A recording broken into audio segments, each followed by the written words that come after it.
Okay, we're in front of the old church at Peniel Baptist Church, which now houses the Peniel Historical Society. This is in Palatka, basically. I know very, very little about this structure. I'll have to learn it later. I didn't want to let the chance go by of seeing it, and I was doing the mural tour yesterday, and in doing that I noticed something about Billy Graham and Peniel Baptist Church on one of the murals, and apparently there was some connection. I didn't know what it was. I didn't think much about it. I thought I'd look it up later. Well, anyway, on the way back home or to my next stop, I noticed, Peniel Baptist Church, point 2 down the road. So I thought, well, heck, I'll go check it out. So I did a little bit of research when I got here. Turns out this is the site of Billy Graham's first sermon. I can't imagine baptizing people in one of these rivers and an alligator cropping up, but maybe with so many people around they were able to keep they scare them away or whatever. But anyway, got here, and of course this is an amazing structure. I read something about its 156th anniversary, but I'm not sure if that means the structure or the congregation itself. Oftentimes congregations, especially in Florida, well, everywhere, from the beginning of history, they would start without a building. They would start, just basically in the woods, in the wild, under a canopy or something, and they would hold services. The first, I think it was Jesuits or Franciscans, the first Spanish Catholics that came over, held service right on the shores of the Matanzas River over St. Augustine Way, and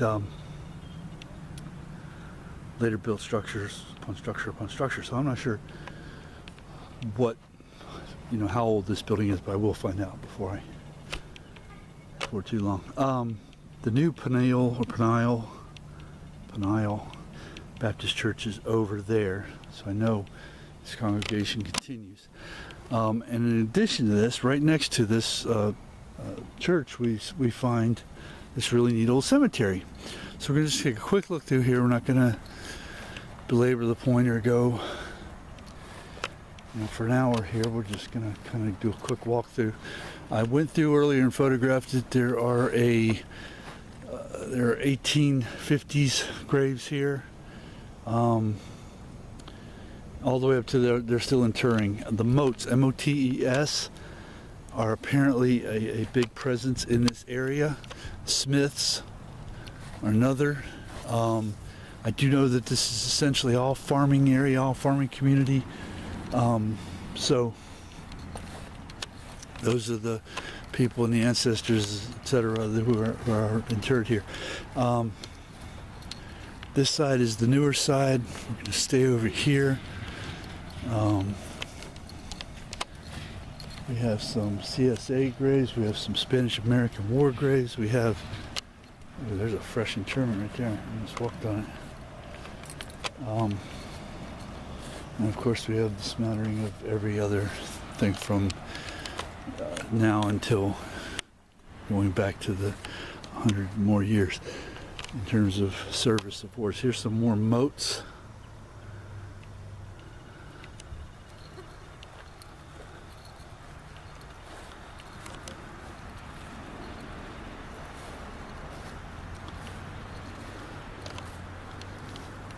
Really neat old new Reb flag over top of a serviceman's grave. Someone has put, it's a very new, it's even, they've taken the time to plant a 4x4, a flagstaff with a flag on it, which I thought was very neat. It's sort of a counter to what's been going on. So we'll see that in a little bit.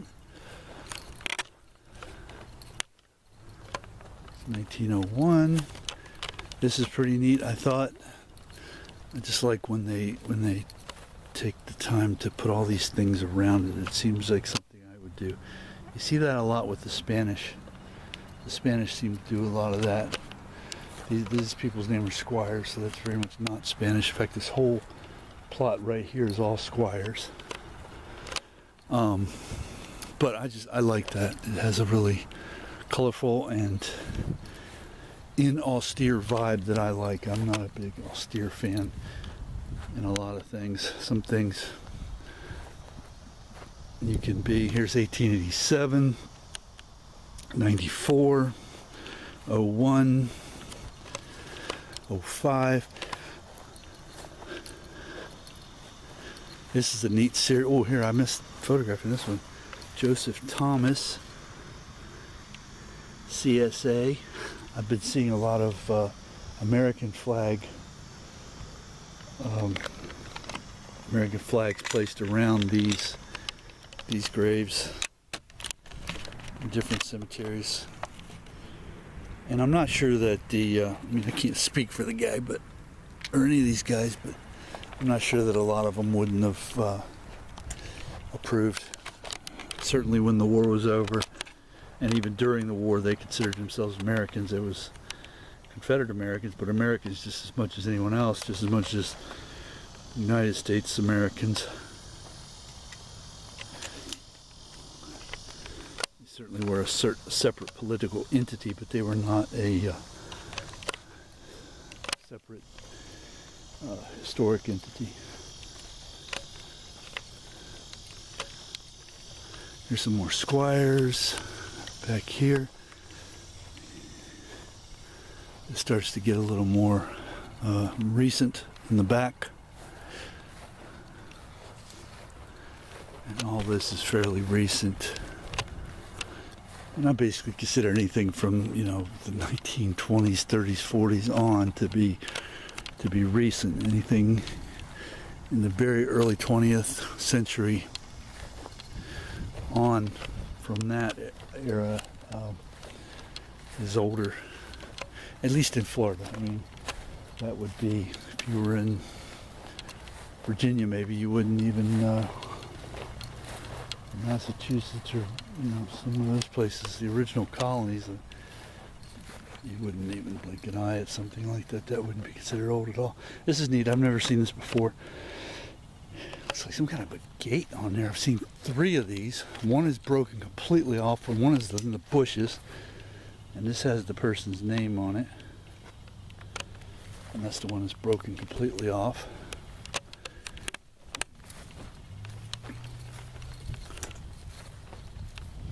We have a Reb grave.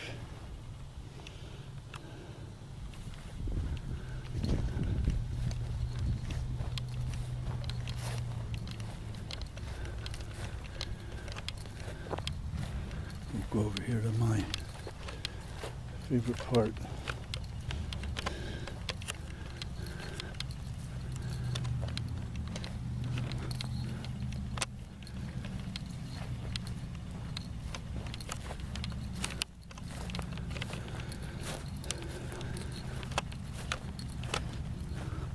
And this particular serviceman has basically a government, for lack of a better term, and there's an official term for it, but he has a government marker, T.D. Rich. And Mr. Rich's descendants have placed this beautiful flag and a flagstaff and a 4x4. Or is that a landscaping timber? I think that's a landscaping timber. Either way, it's not going anywhere for a while. These are all riches in here. So clearly, his descendants are not ashamed of his service. There's more moats. Clearly, there are more moats in this plot than anywhere else, or in this cemetery rather than anyone else.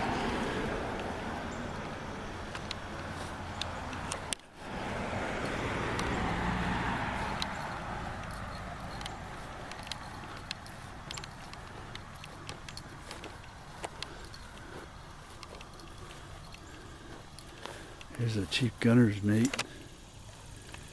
Doesn't say what conflict, but it's American Legion, so probably World War One. Well, it has to be World War One. It couldn't be World War Two.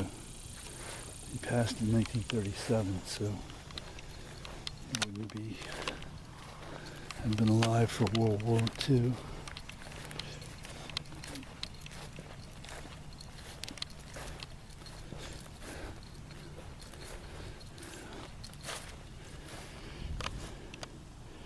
It's a World War One interment right there.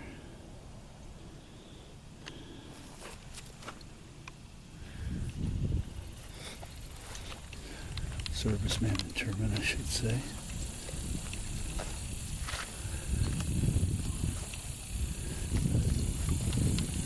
I like this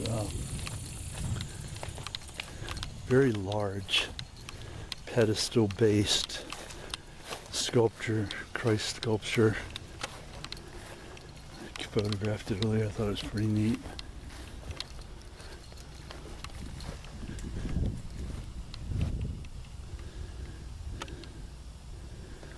Very detailed. Took a lot of time with that one.